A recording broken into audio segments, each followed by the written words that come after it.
Arsenal followed up their recent great performances with announcing a new deal for Ben White on Thursday. Now, while obviously this is brilliant news for the club and the player, a lot of people have had a lot of criticism on this new signing, and with Ben White apparently rejecting England for these upcoming friendlies. Now, with clearly a lot going on, there is a lot to talk about, so let's get into it. Now, first of all, I want to talk about Benjamin White. He is brilliant, and I'm so happy that he has signed a new contract with Arsenal. That is another player that Arsenal have got on a long-term deal that we really needed to get done, because his performances recently and overall since he joined the club have been amazing, especially when you consider like 98% of the games he's played at the club he has played in his not favourable position. And while we all know his performances on the pitch are brilliant, he plays an incredibly hard role and does it to perfection. He has a brilliant on the ball technique, and he clearly knows where he's got to be at all times, while also being a brilliant attacking threat while also being a great defensive one as well. But we all know he's got definitely a bit of a weird personality in comparison to other footballers. Now, it's been reported about 4,000 times that obviously he's not necessarily a football fan and won't go out of his way to watch the games when he's not playing. And now this could just be the fact that he has to work in football a lot of the time, and honestly, who after their day of work actually wants to care about their work? It makes a lot of sense. He's not necessarily invested like a lot of people, but he's still incredibly good. But a lot of people use this to criticise him, to say that he doesn't care, and I thought the video that Arsenal did when they announced his new deal that they did yesterday is absolutely amazing. I think it really shows what a character Ben White is and shows how important he is to the rest of the team. A lot of the time they were mentioning what would you say about Ben White, and they were calling him a warrior. A lot of the time they were saying that he's one of the most people that cares the most in the team and wants the best out of everyone, and how the media paints him out and how he goes about his day is not necessarily seen as that. So it's really cool to see that insight, and you know he cares. He clearly does care. I don't know why that has to even be said, really. He's a footballer who plays for one of the best clubs in the world at the highest level. Of course he cares every day about getting better and making everything better, and he's definitely very invested. I don't think we've ever seen that. The fact he's had a knock for months and he's still been playing for Arsenal shows that. And I wanted to touch on that video by Arsenal because I thought it was really impressive. I thought how they got everyone together, and it shows how much Ben White means to the squad and the family atmosphere that we have. It matters. We need to get people that get around with the team and everyone loves, and it's just sort of a nice family environment. That's what makes the team better overall. And a lot of people are criticising Arsenal for it, but you know what? Everyone's criticising us. I just don't care anymore. We have a valid reason to like a player, and Ben White is incredibly disrespected across the whole of football anyway. And let's talk about some of the disrespect I've seen. Obviously the whole Ben White in England situation is a lot more diverse and a lot more to it than I could probably speak about, or actually what the public knows. But what we do know is that he had a falling out at the World Cup with Steve Holland, the assistant manager of England, over potentially watching VOD or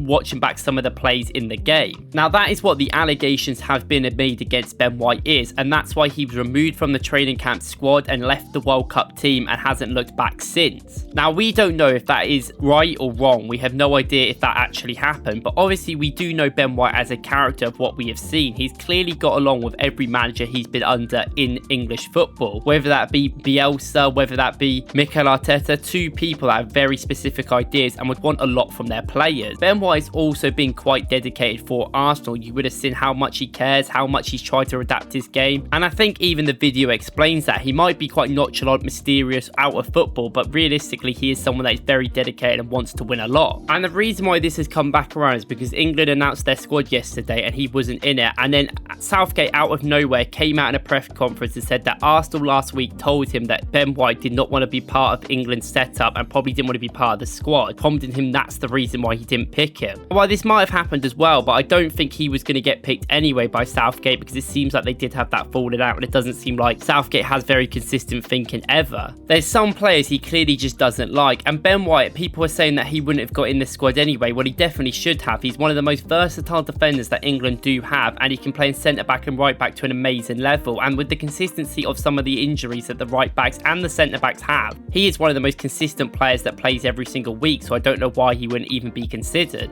Saying that as well, speaking about the right back, it depends on situations you want to play. I think Ben White allows you to play a lot of different tactical systems, but then Gareth Southgate doesn't really do tactics and more just does vibe. And I also think in a way Ben White is kind of vindicated in his decision not to actually go for this game, because I think they are just friendlies at the end of the day, and we all know that Gareth Southgate probably won't be the manager after the Euros. Maybe if we win it he stays, but it doesn't look very likely because his contract does run out. I think Ben White knows that, and probably Steve Holland might still be there, so there might still be issues, but we'll have to see. And Ben White probably knows that and knows he has a better chance of getting in England's squad in the future after Gareth Southgate is gone through his brilliant performances anyway. And also, Gareth Southgate has disrespected him. He removed him from the World Cup squad. As much as we don't know what happened. Ben White could have been in the wrong in that situation and maybe deservedly got removed. Definitely looks a bit like they put him in the limelight, made him look, oh look, he got eliminated, he's the wrong one. And realistically, it could have been somewhere in the middle, and Ben White may have not even done anything wrong and may have got removed. And feeling disrespectful, Ben White will not sit there and take it. And now they want Ben White to come back because he's playing brilliant. Ben White has probably told them, no, I don't want to turn up for these friendlies, especially when he matters so much for his club right now. And I'm not the biggest Gareth Southgate fan, as you can probably tell, but I don't know, it's just somewhere in the middle. I think Ben White is fair enough not want to go, and people who disrespect him are stupid. He's been one of the best fullbacks, especially after the last few months. He can do everything, and he is one of the reasons why Arsenal are so solid defensively. Best defence in the Premier League, and we get no credit still. We can never win, it feels like. And it's just a bit of a shame because it's supposed to be Ben White's day. Ben White just got a new contract. He's the person we should all be looking at being like, I'm so happy for his performances recently and he deserves this new deal. But it feels like it's been completely overshadowed by the fact that Gareth Southgate has tried to smear him and tried to show him as someone who's really unfaithful and bad person because he didn't want to play for England in these friendlies, when we realistically don't know the case, and Ben White isn't really going to come out and speak about it because it's not his place to. And they're the ones that pushed Ben White away, and that's probably the reason why he doesn't want to come back anyway. And quite frankly, from an Arsenal perspective, I'm not really that bothered. I'd rather Arsenal have none of their players play in these friendlies for these international clubs because they do just run them into the ground. Gareth Southgate does it all the time, playing Saka and Declan Rice way too much. And while I know the Euros is coming up and it's definitely something to look for, it's still so long away and there could be big injuries and you're going to have to change a lot. And over the last few years, he should have made his team and had an idea of what he wanted to do rather than trying it in random friendlies. And Ben White knows he's loved here, and he'll be loved here more than he will be from England, 110%. So I'm really happy that if he has said no, that he has sort of stood up for himself, because I think that he had to, because they have disrespected him, and I think he might as well just wait until Gareth Southgate is out of there and Steve Holland until he can actually go and play for his country again. It's a big time for Arsenal, a way bigger time for Arsenal right now than it is for England in a few friendlies, and he is very dedicated to the cause, and he's a brilliant player, and I think all the fans really like Ben White because he's a player that we know doesn't get enough respect outside the fan base, and a lot of people like to meme on him even though he does nothing wrong. And maybe he has a few bad games and then everyone starts talking about him, but no one will ever speak. No one's speaking now about how good he's been recently. And while you can say this about a lot of Arsenal players, I think it's specifically Ben White is one of the main ones in that problem. But we all know how good he is, and we don't really care what other people think. And remember the tweets that they used to do when Ben White signed for us? We don't forget, and we shouldn't forget, because Ben White has been disrespected the whole time, and he's been a brilliant player for this club, and he will be a brilliant player for the future. So thank you guys for watching. I know this video was a bit of a rant today. I'm really sorry about that, but I was just a bit pissed off with the reaction about Ben White. I think he deserves a lot more credit, and you know what, fair enough, I stand with him in any decision he makes, even against the England national team. Let me know what you guys think about this in the comments though. Am I being a bit out there? Am I being a bit wrong? Let me know and put me in my place. I want to know what you guys think more importantly. Really appreciate you watching this video today. If you like this video, please like and subscribe, and go and watch my video yesterday where I talk about what Arsenal can learn about from the Champions League experience against Porto. And if not, I'll see you in the next one. Thank you.